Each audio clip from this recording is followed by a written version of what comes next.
Welcome back to Beauty Boss Millionaire. I'm your host, Felicia Fracassi, and the objective of today's episode is really just to help entrepreneurs understand that when you're a leader, you are really just constantly using a higher level of thinking and always kind of just being steps ahead of your team. We've already kind of went over all the different characteristics that are needed to be a leader, but now we're going to kind of focus on how you're going to incorporate all this into your everyday life and, your routine and how you should really be conducting yourself. Welcome back to the Beauty Boss Millionaire podcast with daily on-the-go episodes packed with testimonies and business tips to help you create financial freedom through entrepreneurship. Hosted by the owner of Fracassi Lashes and the Blow Dry Lounge, the Beauty Boss Millionaire herself, Felicia Fracassi. On the last episode, I was sick. I'm back into the swing of things. I'm literally still on medication. I'm still kind of sick, but I really think this is really important that we talk about this. So one thing that as a leader that I constantly do to keep my company running is that I'm always thinking at a higher level. And I really mean a higher level in regards to how I handle things, how I handle situations, not out of emotion. And more importantly, how I think ahead several steps for the company. Because I've been doing this for a very long time, I'm always focused. And when I'm focused, I'm able to kind of visualize what problems could possibly arise. And even with my employees and with my team, sometimes they don't see problems coming up ahead that I see. And sometimes you have to learn this little gift of wisdom that when someone tells you that they're okay or they've got something, but your instinct and your gut says no, they don't, or someone's pattern on something, you probably should check into them and check up on things even more than them, and never put too much weight on someone and don't put any more responsibility on someone that they can't handle. Because one thing I found out is as a business owner, if you know your team is weak somewhere, or somewhere in your company is not as strong, or a department may not be as good, or even if your immediate team isn't solid, you need to fix that as soon as possible. It's like you don't leave someone that you can't trust with your baby, and your business is your baby. So it's so important that we are constantly thinking like leaders, and you should be able to look into the future of your company and see where that's headed. You should also be able to look into the future of your company and see what improvements that you can make to make this company really get ahead. I'm always several steps ahead. It's because I'm focused. I'm always planning for the next move. Some business owners, they're just in the swing of things. I'm always steps ahead.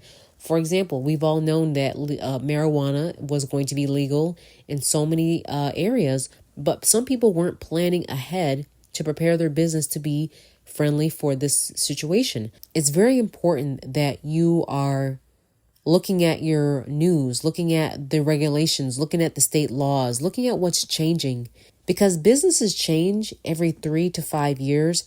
And by 10 years, whatever you're doing now, it's not going to work, because what worked 10 years ago, 5 years ago, it doesn't work now. And as you being the leader of your company, you need to constantly be thinking ahead and seeing what is going on in the future.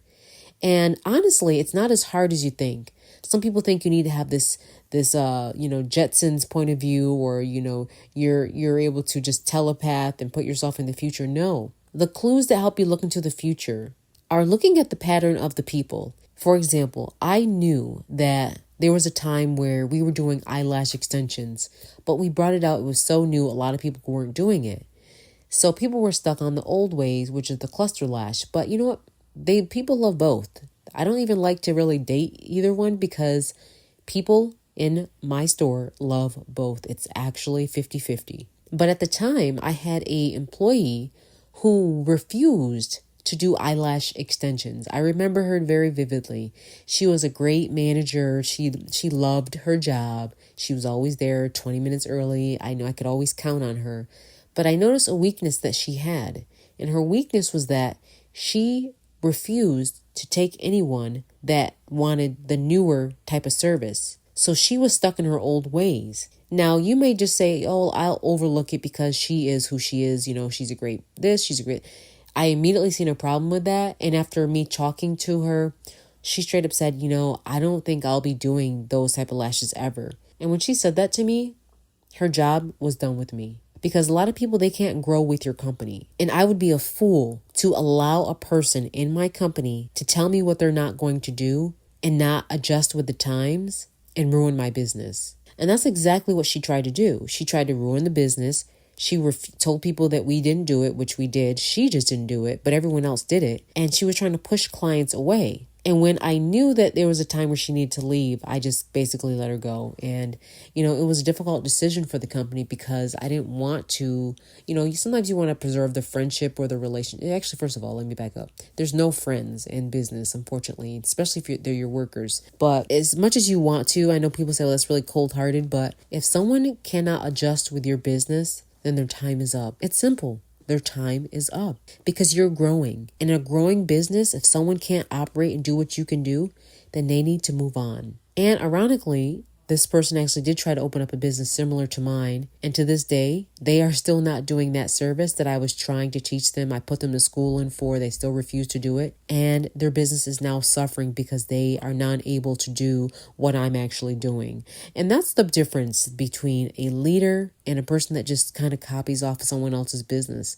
You have to have the vision and the mind of a true leader. You have to be able to see the difference between present and future. And you have to always want to grow. Always, always grow. If you're learning something 1 month, master it, learn it, give yourself a good 4 or 5 months. But in the next year to 2 years, there should be something else that you're learning and adding to that menu. I hope all of this has helped. We've got one more episode until the season is done.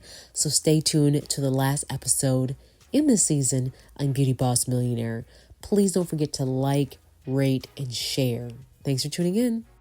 That's it for today. Tune in tomorrow for the Beauty Boss Millionaire podcast. And don't forget to follow the Beauty Boss Millionaire, Felicia Fracassi, on Instagram, Facebook, and TikTok at Beauty Boss Millionaire.